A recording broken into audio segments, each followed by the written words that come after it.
Hey, I'll be right back. I'm just gonna turn on the light. There, that should be better. Okay, so I'm gonna start off with the usual book. You see that? Okay. Chapter 101. David Becker had never held a gun, but he was holding one now.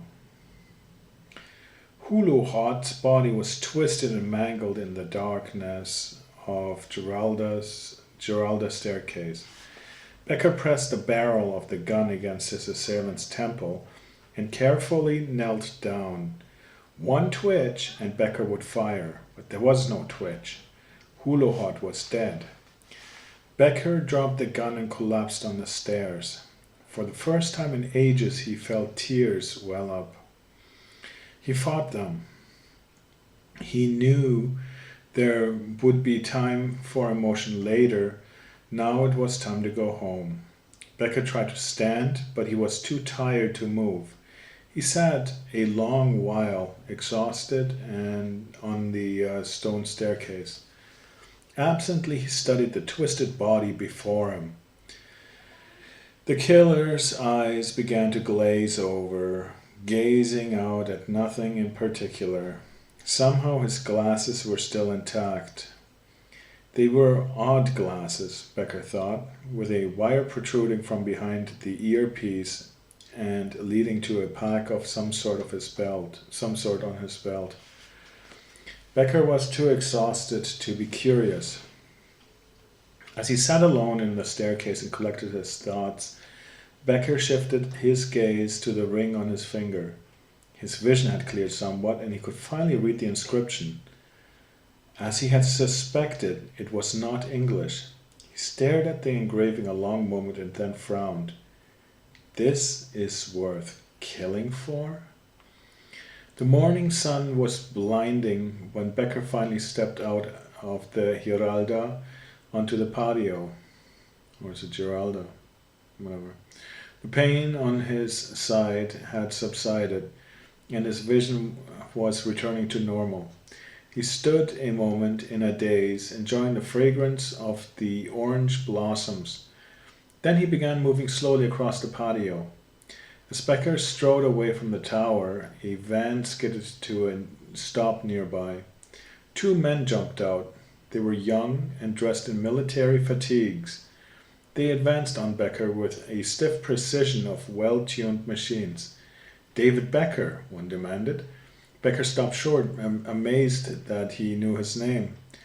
Who are you? "Come with us, please, right away." There was something unreal about the encounter, something that made Becker's nerve endings start to tingle again. He found himself backing away from them. The shorter man gave Becker an icy stare. "This way, Mr. Becker, right now." Becker turned to run, but he only took one step. One of the men drew a weapon. There was a shot. A searing lance of pain erupted in Becker's chest. It rocketed to his skull. His fingers went stiff and Becker fell. An instant later, there was nothing but blackness. That was the chapter. Okay, so that was Digital Fortress by Dan Brown, chapter 101.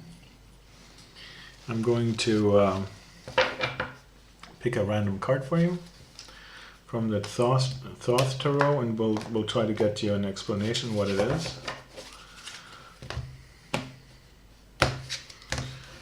Okay. So here's the cards. I'm gonna pick it from well within. Ooh, it's the Nine of Swords. Grausamkeit in German, as in horror in English. And it's looks like Venus energy. No, sorry, it's Mars energy. And what's below it? Is that Gemini?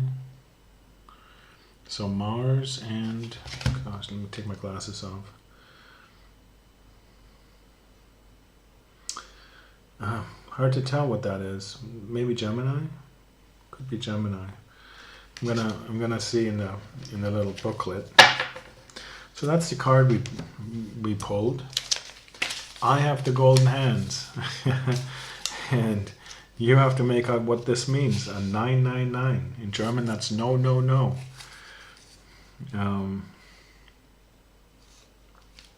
Swords, right?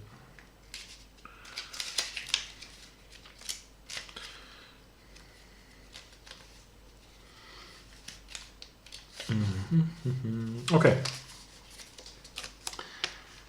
9 der Schwerter ist gleich Grausamkeit. 9 of Swords equals horror.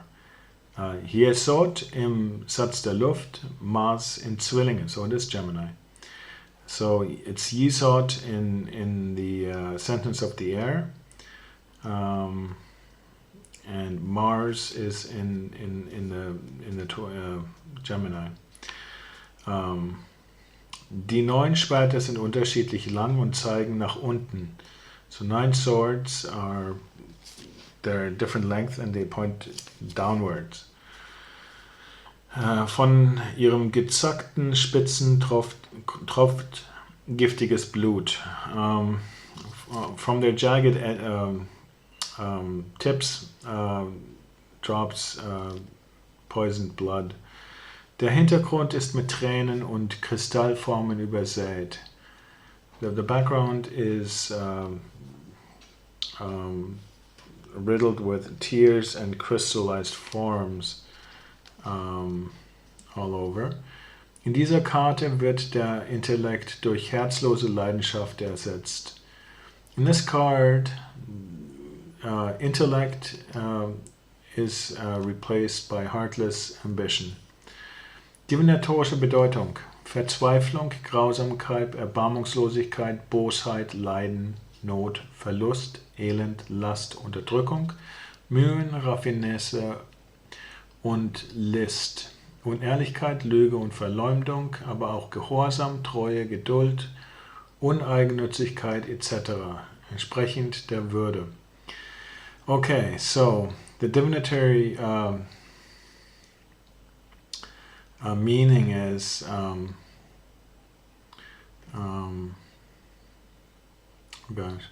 horror, heartlessness, evilness,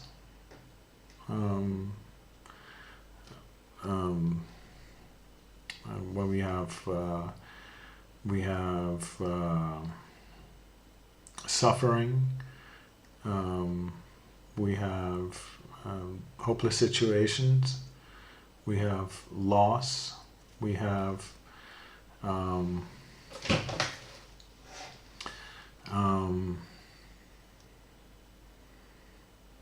just impossible situations. We have load, as in load, not really like a burden. Okay, we have oppression. We have trying. We have raffinesse. I'm not sure if that can be translated right. And we have scheming. We have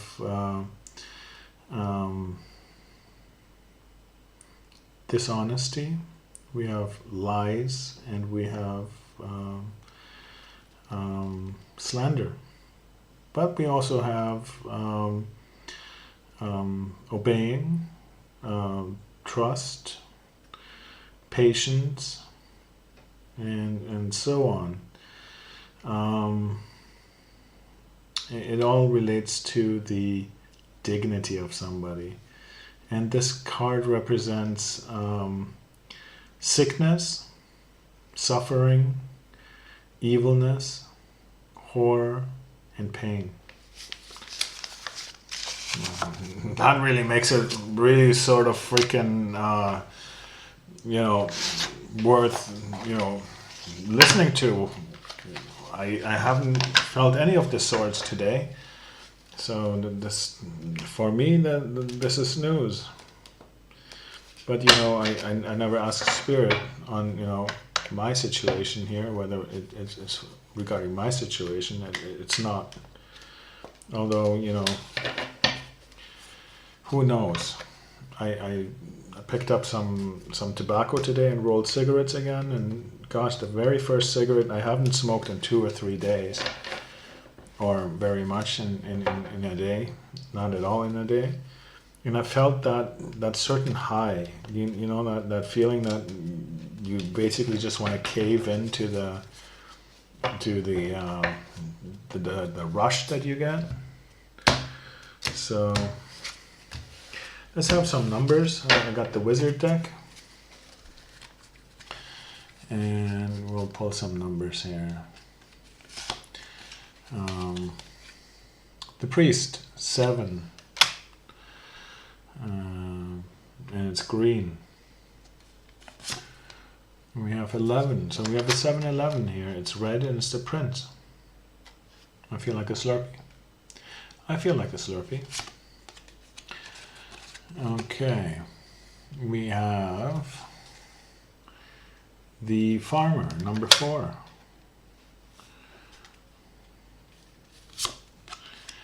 And we have the standard, number 13.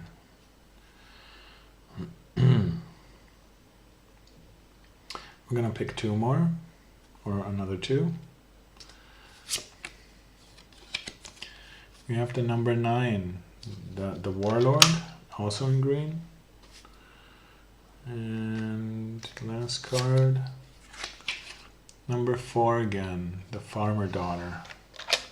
The farmer, female farmer, baling hay in red. So looking at these, I see a few things. 7 is a prime number, 11 is a prime number. Like we said, 7-11, right? Isn't there an Ocean 7? No, Ocean's 8, right? Okay, so we have 4 and 13, and together they form a prime number. And that number 4 and 13 is 17 is a prime number. 13 is a prime number. 9 is not a prime number, but 4 and 9 at the end make 13 again, which is a prime number.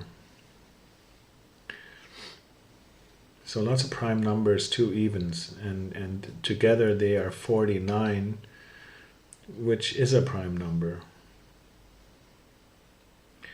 Sorry, we have 2 4s and a 9. So 494.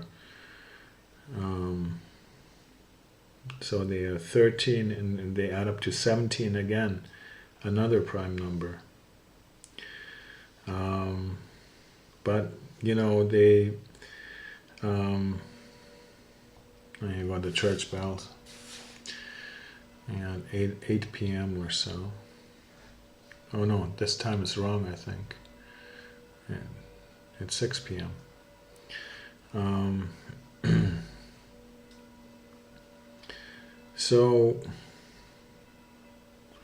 494 or 44 and 9.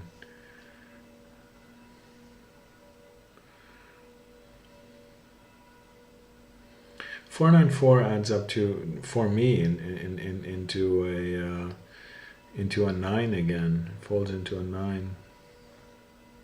Is 99 a prime number? No.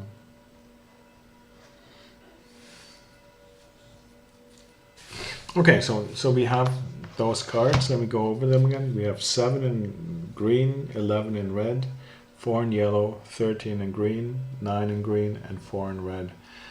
I'm going to read you some Soulmaster Oracle sets in German, and I'll try to translate them. You know, originally these came out of the English, so we do our best effort to give you an English translation. I don't prepare these because, you know, this is a live recording, right? So it's all about the entropy, basically. So I'm shuffling these, and we're going to shuffle everything back into the decks so that backwards the devil doesn't have the power to affect these. But you know, the devil always has powers anyways, you know, in vision and whatever have you, to fool us. So we stack the deck and let's pick a card. Less bias means more around the edges, but not always, right? If you're always picking from the edges. So we got the number 18. 18 in tarot is the moon card. And what does it say? Balanciere dich in den 4 Lebensbereichen Gesundheit, Beruf, Beziehung und Seele neu.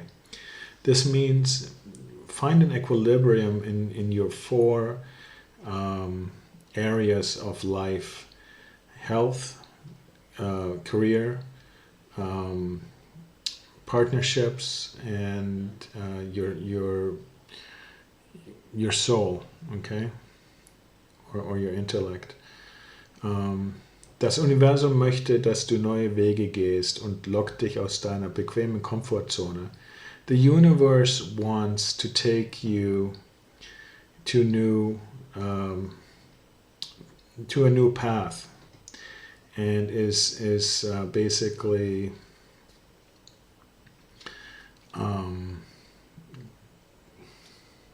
luring you to out of your comfort zone. Okay, so it's you think of you know, the angels with their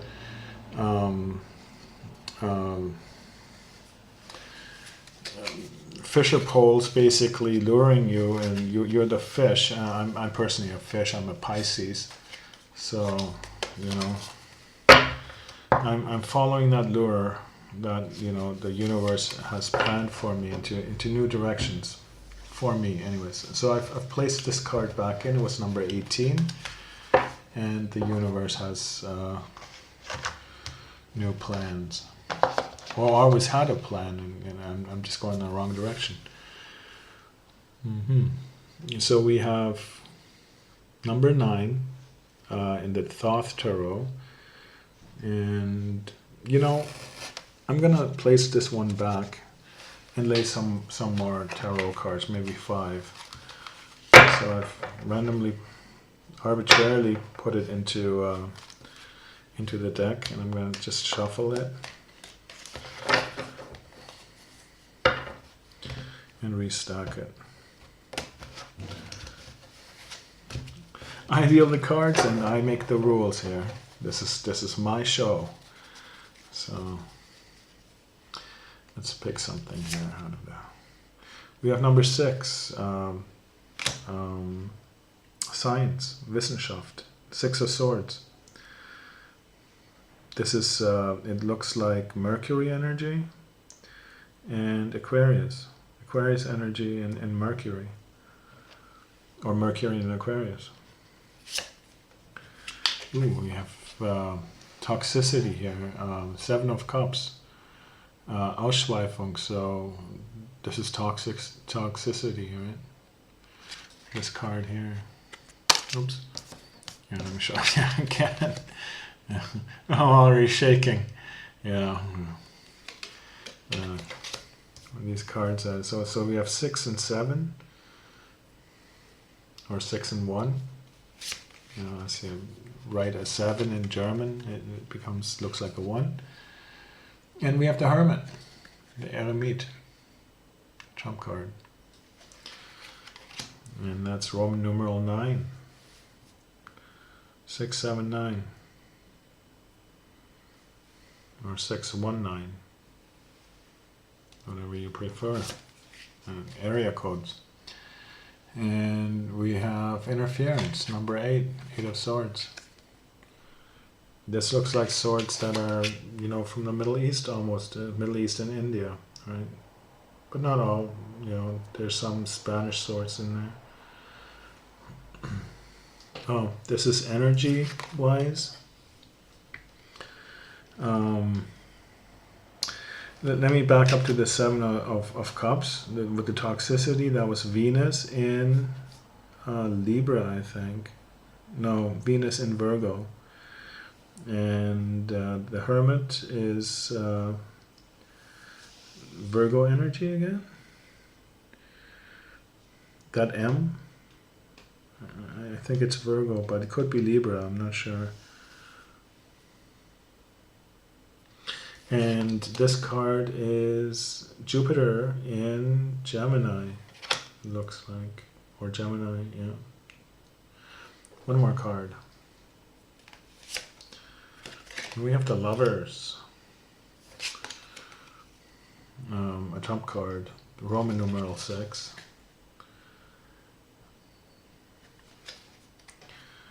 So we have Roman numeral 9 and 6. The Hermit and the Lovers. And Gemini energy. And there's the Cupid with this arrow.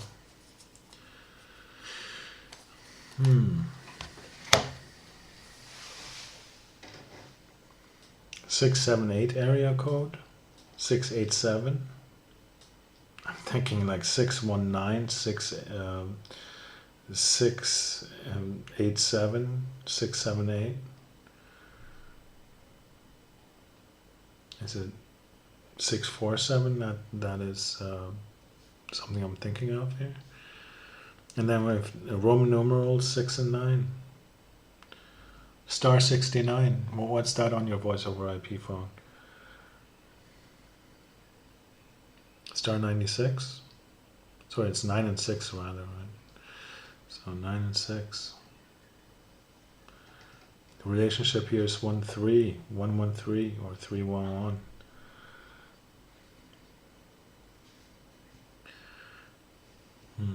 In the lowest common denominator, right? So,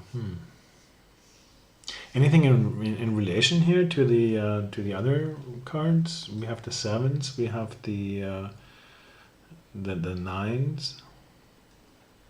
Not really. 6 is a 9, so we have,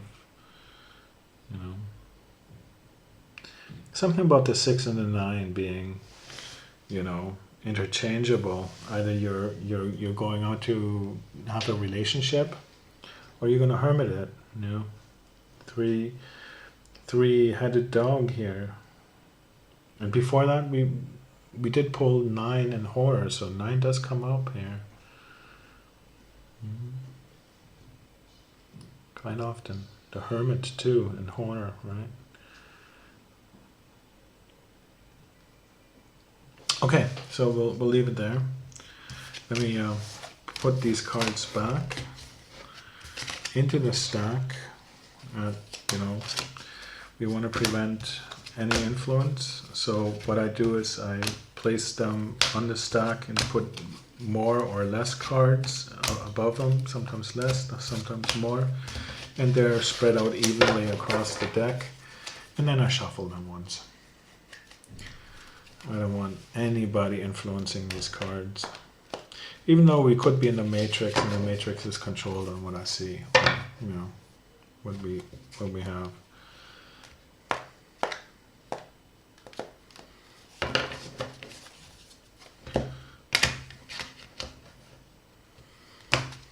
Do you believe in the Matrix? Sorry, kiddo. You're not the one. Neither am I. It's okay. We tried. We died. The Matrix resets.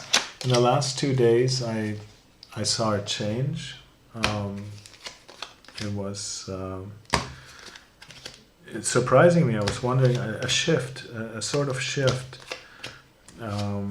And it affected my sleeping habits.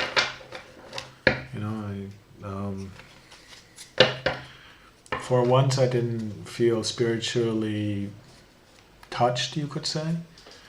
It was nice. And I found out that we just crossed into Virgo, so,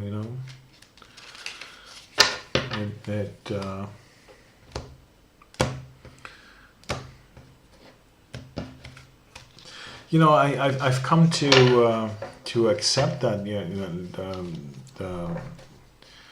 the the feelings that you're touched before you go to bed. It feels like there's a greedy dog, trying to dog me. Anyways, yeah. It didn't come around yesterday, so I had a good night's sleep. I slept until 2 a.m.